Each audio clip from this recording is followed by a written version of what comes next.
Salutations. Respected viewers, I'm George from Ireland. Behind me is the house where Alan Turing lived. So Alan Turing is very famous as a cryptanalyst. Here I am in Hampton, London. So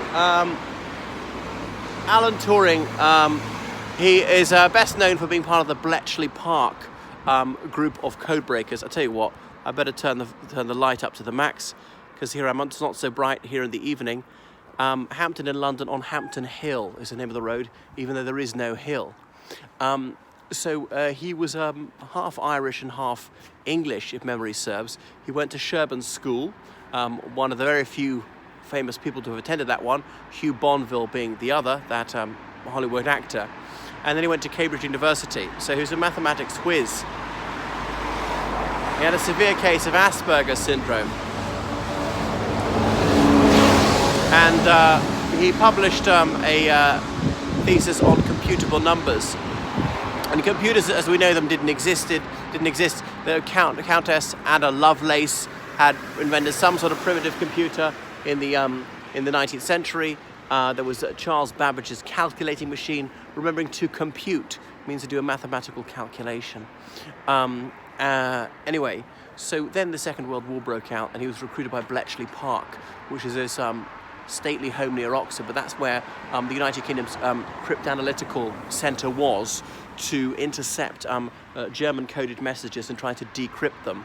So they managed to crack the code, the Enigma code, the Ultra code, and there was also a German U-boat that was sinking, and it was evacuated. The crew surrendered to the Royal Navy, and some Royal Navy sailors gallantly volunteered to board the sinking sub and see if they could find the code book, which they managed to do and get off it, which was a very dicey proposition, because if you're too slow, you're going to go down with the submarine and drown.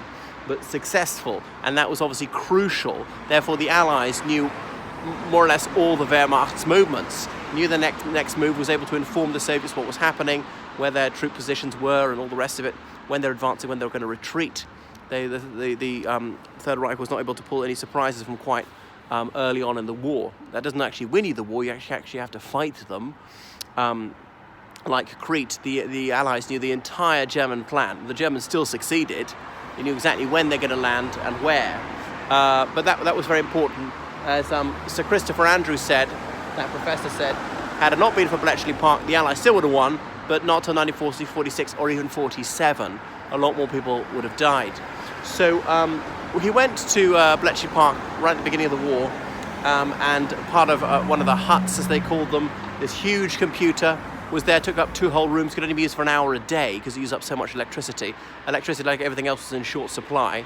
And he turned his life savings into silver ingots, which he buried in the grounds because he was convinced the currencies were going to fall through the floor in value. So the war ended, and that was that. He was out of Bletchley Park, and he went around trying to dig up his life savings in the silver and couldn't remember where he'd buried them. So he's a highly eccentric character in terms of, his motions, his motor skills were not normal, and so on. His dress sense, his facial expression, relative lack of affectivity. You may have seen that film where he's portrayed by Benedict Cumberbatch.